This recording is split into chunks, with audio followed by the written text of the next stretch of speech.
आप जानते हैं कि नेपच्यून ट्रेंच, जिसे धरती के सबसे गहरे महासागर के हिस्से के रूप में जाना जाता है, हमेशा से वैज्ञानिकों और अन्वेषकों के लिए रहस्यों से भरा रहा है। कहा जाता था कि इसकी गहराई में एक ऐसा राज छिपा है जो दुनिया को बदल सकता है, लेकिन वहां तक जाने वाला कभी वापस नहीं लौटा। डॉक्टर आर्यन मेहरा, एक प्रसिद्ध समुद्र वैज्ञानिक, ने एक दिन अपने उपकरणों पर एक अजीब सिग्नल पकड़ा। ये सिग्नल इतना अनोखा था कि ऐसा लग रहा था जैसे कोई किसी अनजान भाषा में संदेश भेज रहा हो।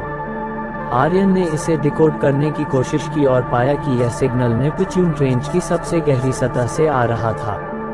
उत्सुकता से भरे आर्यन ने एक टीम बनाई जिसमें उनकी दोस्त और साहसी अंडरवाटर फोटोग्राफर आशा राय और अनुभवी सबमरीन पायलट कैप्टन रॉबर्ट्स शामिल थे। उन्होंने एक विशेष सबमरीन डीप ड्रिफ्ट का इस्तेमाल करने का फैसला किया, जो अत्यधिक गहराई में जाकर भी काम कर सकती थी। उनकी यात्रा एक शांत लेकिन भयावह माहौल में शुरू हुई। जैसे जैसे सबमरीन गहराई में जाती गई, सूरज की रोशनी गायब होने लगी और चारों ओर बस अंधेरा फैल गया।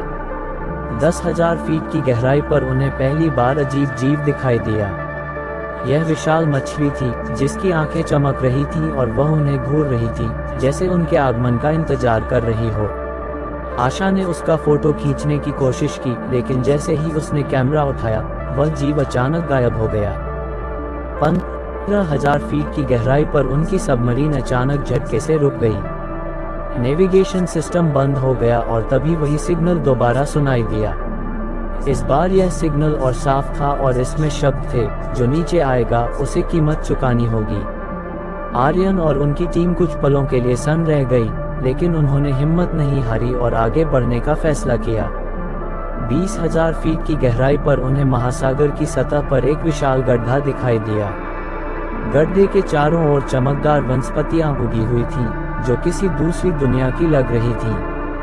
कैप्टन रॉबर्ट्स ने सबमरीन को उस गड्ढे के अंदर उतारा। जैसे ही वे अंदर पहुंचे, उन्होंने एक विशाल संरचना देखी। ये किसी प्राचीन मंदिर जैसा था। दीवारों पर अजीब आकृतियां बनी हुई थी और हर जगह नीली चमकदार रोशनी फैली हुई थी। आर्यन ने कहा, यह कोई प्राकृतिक संरचना नहीं है, ये किसी सभ्यता का निर्माण है। लेकिन कौन सी सभ्यता? जैसे ही वे संरचना के अंदर गए, अजीब घटनाएं शुरू हो गईं। एक चमकदार प्राणी, जिसका शरीर मछली जैसा था और चेहरा इंसानों जैसा, उनके सामने प्रकट हुआ। उसने गूंजती हुई आवाज में कहा, तुम्हें यहाँ नहीं आना चाहिए था। इससे पहले कि वे कुछ समझ पाते, एक विशाल समुद्री दैत्य प्रकट हुआ और उसने उनकी सबमरीन पर हमला कर दिया। सबमरीन काम पर थी, लेकिन कैप्टन रॉबर्ट्स ने इसे नियंत्रण में रखा। वे संरचना के सबसे अंदर एक गोलाकार कक्ष में पहुंचे, जहां एक विशाल क्रिस्टल रखा हुआ था। क्रिस्टल से नीली रोशनी निकल रही थी और वही सिग्नल सुनाई दे रहा था। आर्यन ने महसूस किया कि यही सिग्नल का स्रोत है। तभी चारों ओर गूंजती हुई आवाज सुनाई दी, ये क्रिस्टल पृथ्वी का सबसे बड़ा रहस्य है। इसे छूने वाला हर किसी की किस्मत बदल देगा, लेकिन कीमत चुकानी होगी। आर्यन ने क्रिस्टल को छूने की कोशिश की, लेकिन आशा ने उसे रोक दिया। उन्होंने महसूस किया कि यह क्रिस्टल जितना अद्भुत था, उतना ही खतरनाक भी।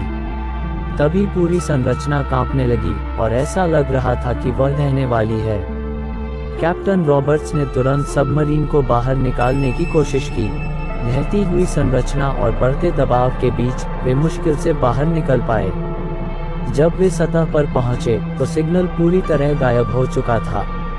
आर्यन और उनकी टीम ने इस घटना को दुनिया के सामने न लाने का फैसला किया, लेकिन आर्यन की डायरी के आखिरी पन्ने पर लिखा था, नेपच्यून ट्रेंच सिर्फ महासागर का हिस्सा नहीं है, यह एक और दुनिया का द्वार है जहां जाने वाला वापस नहीं लौटता। अगर आपको हमारी ये कहानी पसंद आई हो, तो ऐसे ही और वीडियो पाने के लिए हमारे रहस्यमयी दुनिया RSP चैनल को सब्सक्राइब करें।